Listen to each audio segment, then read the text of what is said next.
Welcome back to Just Saying, the weekly webcast on the Standard Democrat website. Steve McFeeters and I join you every week. Today we have Trey Hardy with us, who is coordinator of community redevelopment in Sikeston. Trey, we thank you very much for joining us today. Thank you for the invitation. We could spend an hour talking with you about a number of issues, but as coordinator of community redevelopment, just give us a brief overview of some of the issues you deal with in Sikeston.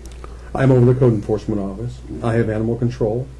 I have Planning and Zoning, Board of Adjustments, Board of Appeals, LCRA, which we will focus on, obviously, during this conversation, and answer speak-outs. And so then what do you do with your spare time? No, that's obviously a lot. There are a number of hot button topics. Obviously, code enforcement has always been a heavy discussion in Sikeston. Absolutely.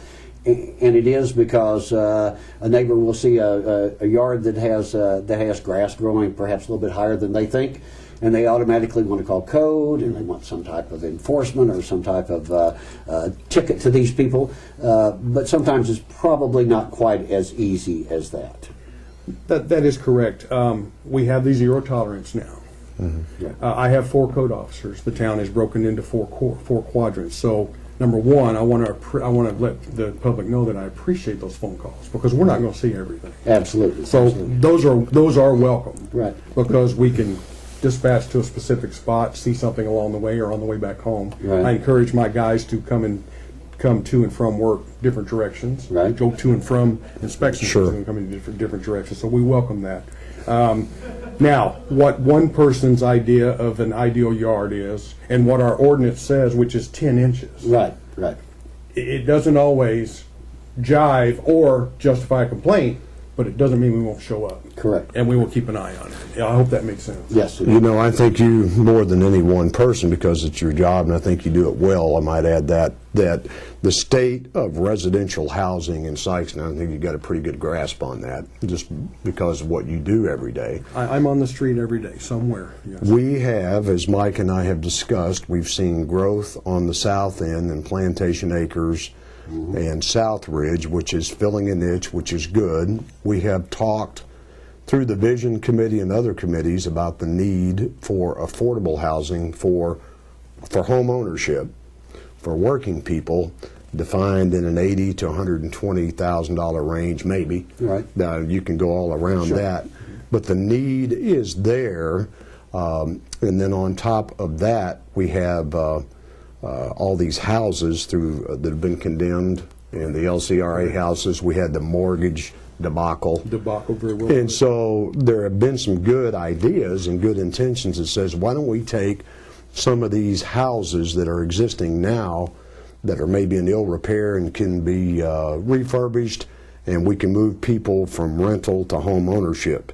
And when I first heard that, I thought, man, that's a great idea. But now I'm learning just how complex it is. How complex is it? It is very. There are a number of hurdles. First and foremost, tracking down who in fact owns the property. We give them notification through certified letters. We give them a deadline. When that deadline passes, we send them another certified letter. We give them another deadline. Hey, how many houses are we talking about? Right now, the LCRA themselves are targeting, in some way, shape, or form, 187 properties. Wow. But is that the entire scope of the issue, of the housing issue? LCRA is looking at this. We have a program. You might explain the NSP. NSP, Neighborhood Stabilization Program. How old is that program, by the way? Back in 2008, Oh, okay. I received a letter from HUD in Washington, D.C. stating they have recognized Sikeston as an area that is hurting. Right. Based on not only the mortgage scam, they didn't specifically identify the mortgage scam, but because Right. it was mortgage related.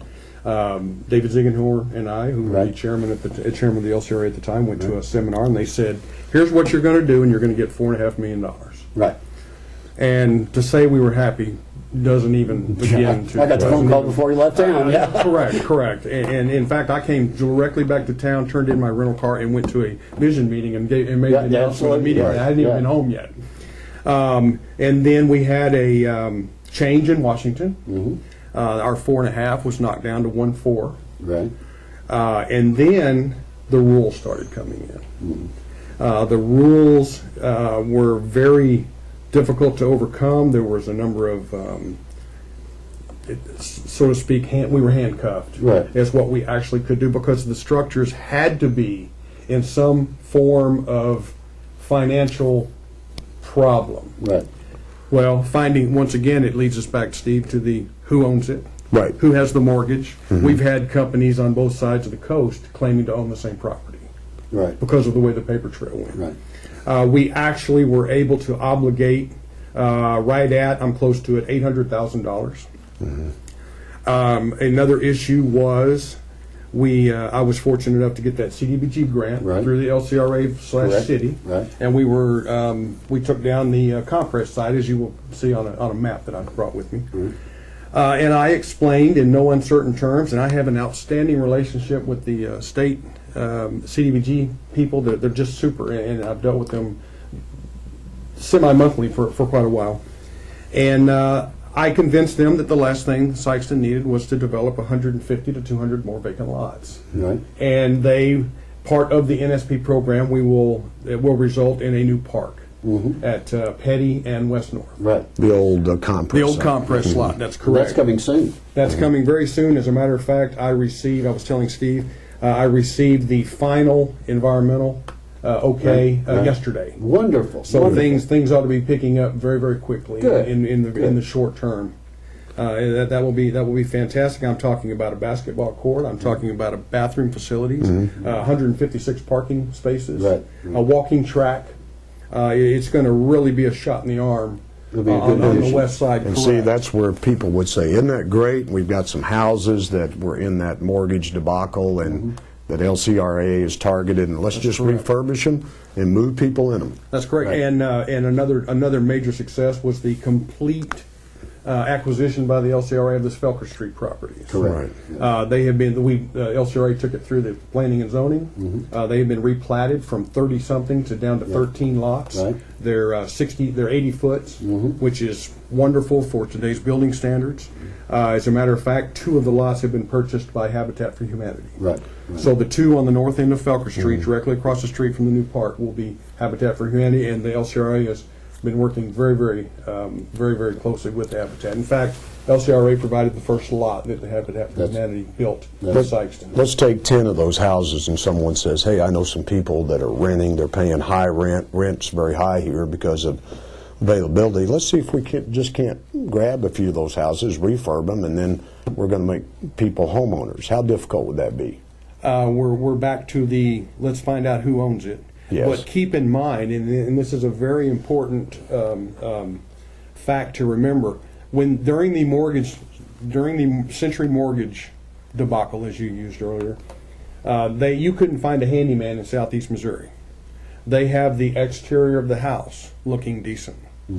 That's part of their stealth that they got away with. If my code officer drove down the street and the windows weren't broken and the grass wasn't tall, Sure. and there wasn't a derelict vehicle or junk and trash, we had no reason to stop. Right. As soon as they pulled the stunt that they pulled, which was pocketing the rent for a number of months, telling the investor that it just passed in the mail, that bought them more time. They left out of town overnight with a serious amount of money in their possession. They have new accommodations now, don't they? Some 2 of them, Bob them. Ralstad and Todd McBride. Yes, They got 9 and 11 years. Yes, personally, I don't think that's enough, but that's Right. That's where they Temporary that's housing. where they are. Let's get back to the issue of there's a concept by some in this community that we have a large number of houses that can be rehabbed. But I think in discussions with you, that number is probably not as large as we might think that it is. That number, to follow up on what I started to without getting sidetracked a minute ago, the houses on the interior, of course, we didn't make this discovery until after the people didn't have anybody to pay rent to, so they moved out, so the grass started growing. That was our introduction. Absolutely, to, yes. Hey, we've got a problem. That gave you the ability to go in the door. That gave us our hammer Right. to come in and do. And that's when we discovered the floors were buckled.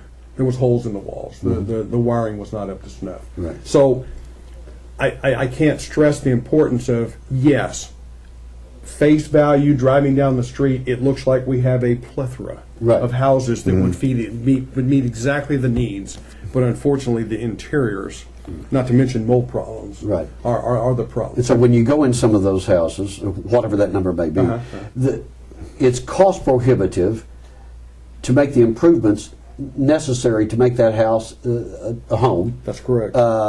It's cost prohibitive. It's not financially sane to make those kind of investments. That's correct. In fact, since LCRA was formed, the number of houses that we've had the ability to rehab has been pretty small. Very small. The LCRA has acquired one structure Correct. that has been sold as is, and that person rehabbed it and sold it to a homeowner. Right. Right. So that speaks volumes. So you can't get a clear title. That's correct. There's, like you, 15 different lenders, not local lenders. Of the ones that we've identified. that you've yes, 15, identified, that's correct. 15, they're not local. No.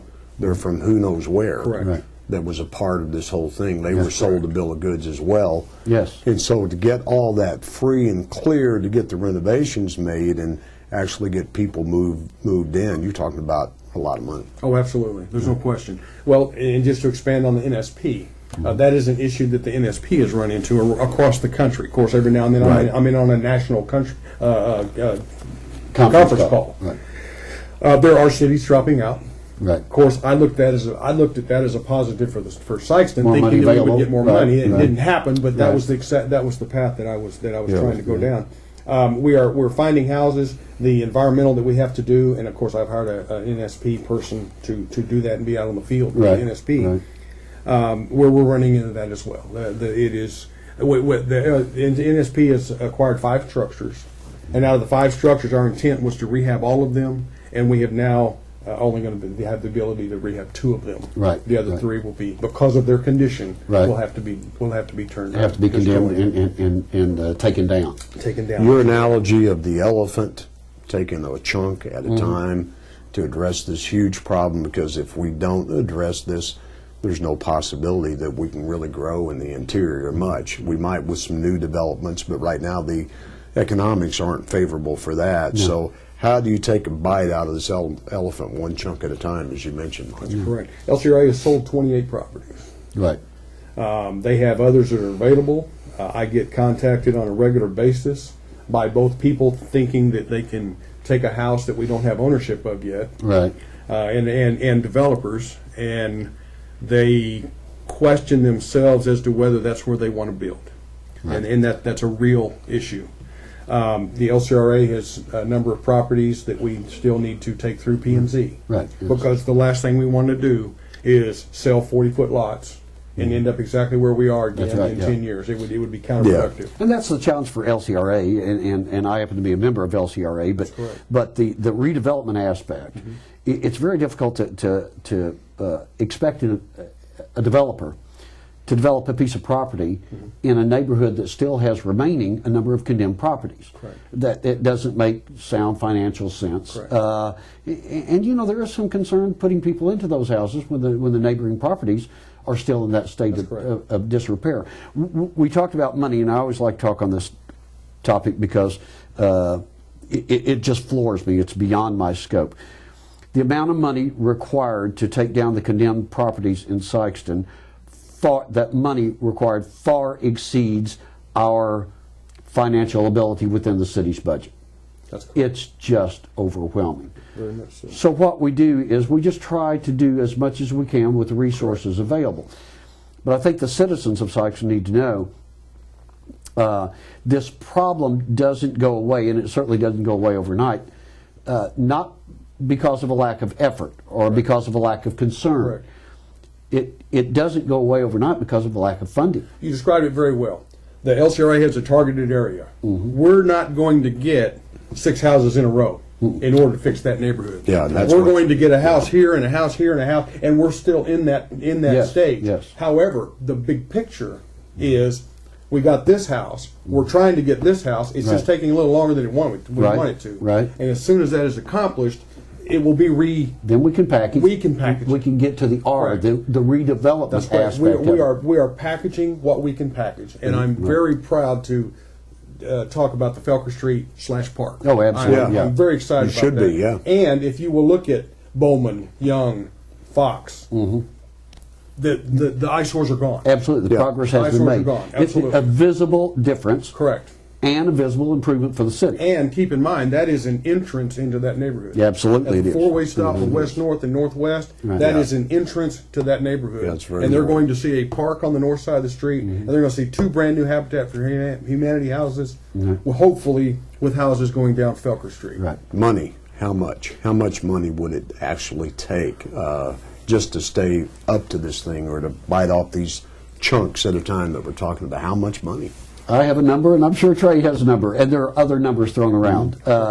It depends on how you define the entire scope of it. But you know, thumbnail, it probably takes $10,000 to take a property down.